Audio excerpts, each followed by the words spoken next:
Kıymetli konuklar, şimdi de açılış konuşmalarını yapmak üzere Saha İstanbul Yönetim Kurulu Başkanı Sayın Haluk Bayraktar'a sözü bırakıyorum. Buyurun efendim.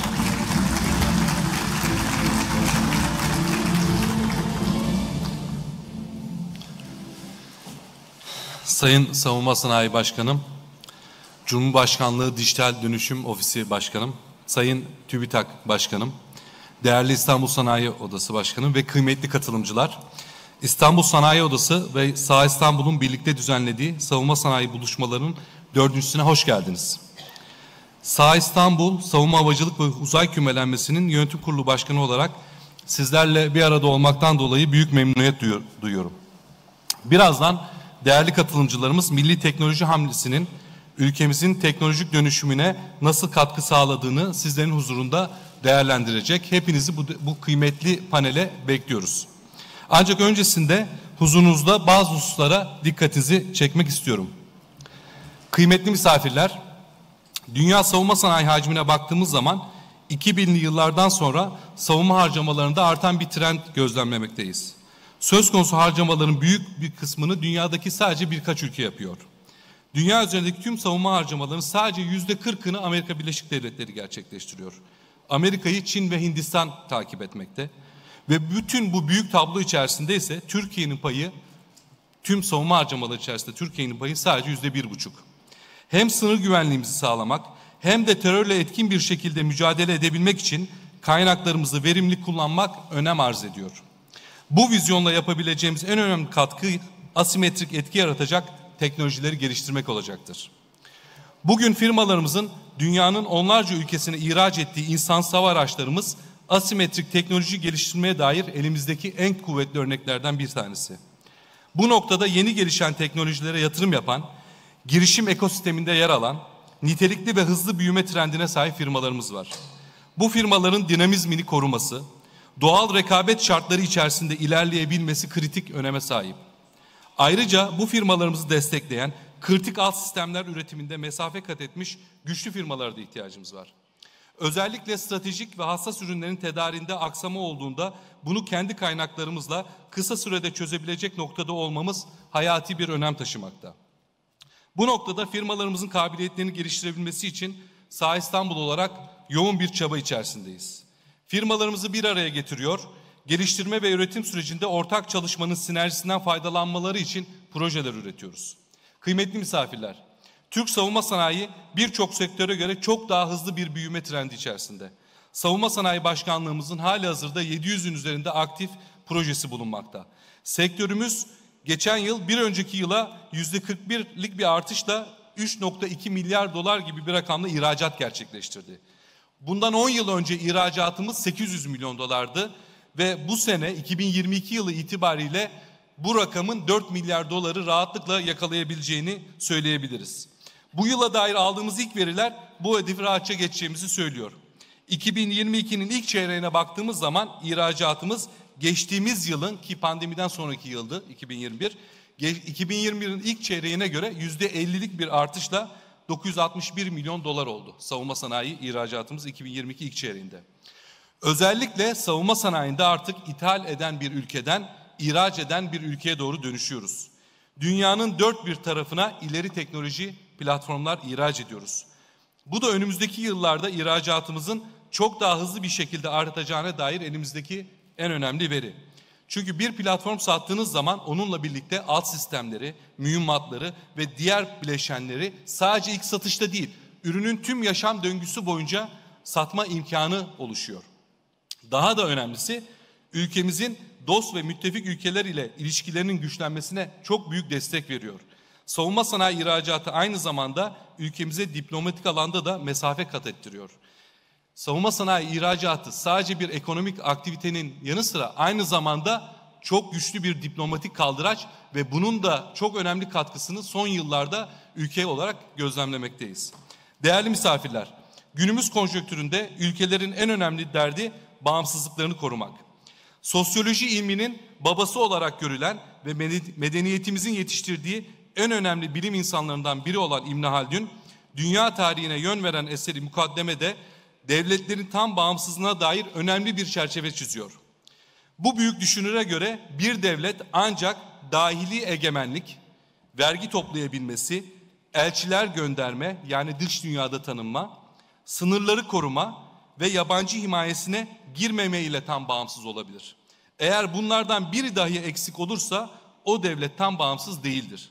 İbn Haldun'un yaklaşık 600 yıl önce tam bağımsızlık meselesinde yaptığı bu tespitler hala güncelliğini koruyor ve bizlere yol gösteriyor. Günümüz dünyasında bu hususlara ek olarak bağımsızlık korumanın en önemli unsurlarından birinin bir ülkenin kendine ait savunma sanayi gücüyle paralel olduğunu görmekteyiz.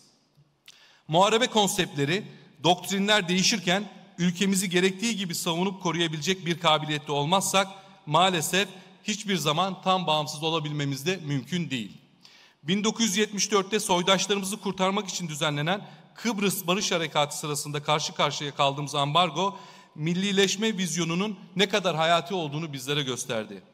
Ülke savunmasını düşündüğümüzde yurt dışından hazır alımla elde edilen sistemlerin yaşattığı zorluklar, tedarik süreçlerinin uzun olması ve dışa bağımlılık nedeniyle yaşadığımız sıkıntılar aşikar. Ukrayna örneği hem bize hem de tüm dünyaya bunu bir kez daha gösterdi. Topraklarını korumak için cesurca savaşan Ukraynalılar bir gün içerisinde dünyanın en büyük ordularından biriyle karşı karşıya kaldı. Ukrayna'yı işgal edenler çoluk çocuk demeden sivilleri katletti. Bir ülkenin güzelim şehirlerini yerle bir ettiler. Bu adil olmayan savaş, muharebe konseptinin kökten değiştiğine dair bizlere çok yeni veriler sunuyor. Ülkelerinin bağımsızlığı için cepheye koşan Ukraynalılar, dünyanın tanımaya çalıştığı yeni teknolojileri etkin bir şekilde kullanıyor. Konvansiyonel sistemler yüksek teknolojiye yenilmekte. Kısacası muharebe sahasının doğası kökten değişiyor. Biz de bağımsızlığımızı korumak, geleceğimizi teminat altına almak için yüksek teknoloji geliştirmeye devam etmeli ve değişen dünyanın getirdiği koşulları iyi okumalıyız. Daha da önemlisi bunun bir tercih değil, bir zaruret olduğunun da bilincinde olmalıyız. Bu nedenle savunma sanayimiz durmuyor, adeta bir buz kıran gemisi gibi önüne çıkan engelleri kıra kıra ilerliyor. Milli sihalarımızdan milli korvetimiz Milgem'e, tabancadan hava savunma sistemlerine kadar her alanda Ar-Ge çalışmaları ülkemizde devam ediyor.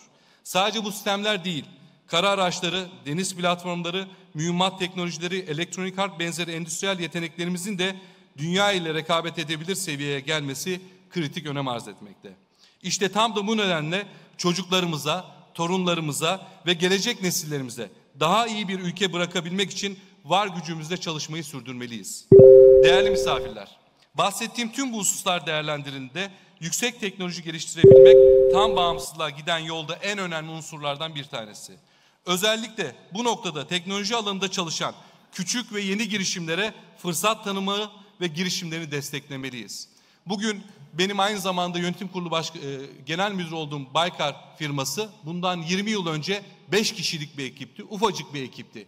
Eğer o gün doğal yollar açık olmasaydı, denseydi ki bu proje şu firmaya endekslensin, yani rekabete açık olmasaydı o 5 kişilik firma bugün 2300 kişi olmazdı. Bugün bundan 10 yıl öncesinde parasıyla dahi satın alamadığımız silahlı İHA'ları 10 yıl sonra dünyadaki en iyi seviyedekini geliştirip 20 tane ülkeye de, dost ve müttefik ülkeye de bunun ihracatını gerçekleştirememiş olurduk. Dolayısıyla bu açıdan çok önemli. Bu firmalarımıza sahip çıkmamız, onların kanallarının açık olması, rekabet şartlarının açık olması çok önem arz etmekte. Her alanda olduğu gibi sektörümüzde de girişim ekosistemini canlı ve verimli bir noktaya taşıyabilmek için gayret göstermeliyiz. Kıymetli misafirler, son olarak sizlere kısaca Saha İstanbul'dan bahsetmek istiyorum. 770 firmamız 22 üniversitemizle birlikte Türkiye'nin en büyük, Avrupa'nın da en büyük ikinci kümelenmesiyiz. Sanayi kümelenmesiyiz. Dışa bağımlılığı azaltmak, yerli yetenekler geliştirmek maksadıyla 51 farklı sektörden firma bünyemizdeki 10 komite vasıtasıyla projeler geliştiriyor. Ayrıca firmalarımızın iş geliştirme gayretlerine destek olmak maksadıyla sektöre üretim yapan KOBİ'lerin yer aldığı bir sanayi ihtisas fuarı olan Saha Expo'yu düzenliyoruz. Bu sene 25-28 Ekim tarihleri arasında düzenlenecek Saha Expo'ya tüm üyelerimizi ve tüm savunma sanayi ve havacılık firmalarımızı bekliyoruz. Bu sene Cumhurbaşkanlığımızın himayesine alınan ve yoğun katılım beklenen Saha Expo'nun fiziken bitimiyle birlikte kendi alanında yine dünyada ilk olacak Metaverse fuarında gerçekleştireceğiz. Dünyanın her yerinden katılımcılar ve ziyaretçiler avatarlar ile fuarda yer alabilecekler. Saha Akademi ve bünyesindeki Saha MBA programıyla sektörümüze lider yöneticiler yetiştirmeyi hedefliyoruz. Özellikle bu yıl yeni başlayan saha girişim programımızla ülkemizin yerlilik oranının artırılması, sahip olmadığımız kritik teknolojilere kavuşturulması ve uluslararası rekabette üst seviyelere taşınması amaçlarıyla girişimci firmalara eğitim, mentörlük ve yatırımcıya erişim desteği veriyoruz. Halihazırda saha girişim portalımız, başvurular açık. 15 Haziran'a kadar bu tüm girişimcilerimize açık bir şekilde devam edecek ve buradan seçilen girişimlere belli eğitimler vererek bunların yatırımcılarla buluşması ve bunların yine Saha Expo bünyesinde halkımıza tanıtımı gerçekleştirilecek. Ancak daha da önemlisi geçmişte bizzat bizlerin de yaşadığı kötü tecrübelerin tekrar etmemesi adına sanayicilerimiz ve girişimcilerimiz için kolaylaştırıcı bir arayüz olmaya çalışıyoruz. Bu sahanın en önemli fonksiyonu saha bir STK ve en önemli fonksiyonu bir arayüz olmak. Kıymetli misafirler, İstanbul Sanayi Odası ve Saha İstanbul İşbirliği ile bu yıl 4.'sü yapılan Savunma Sanayi Buluşmaları etkinliğine katılarak savunma sanayinin milli ve yerli yapısına katkı veren siz değerli firmalarımıza teşekkür ediyorum. Değerli işbirliklerine olanak sağlayacağına inandığım ana yüklenici firmalarımızla tedarikçilerimizin bir araya geleceği 1242 adet işletmeden işletmeye görüşmeler için de şimdiden herkese başarılar diliyorum. Ve özellikle İstanbul Sanayi Odası'na bu alandaki birlikte bu güzel işbirliğinden dolayı ve başkanımız nezdinde tüm ekibe şükranlarımı sunuyorum. Ve bu güzel organizasyonda emeği geçen tüm arkadaşlarımıza da ayrı ayrı teşekkür ediyorum. Sağlıcakla kalın.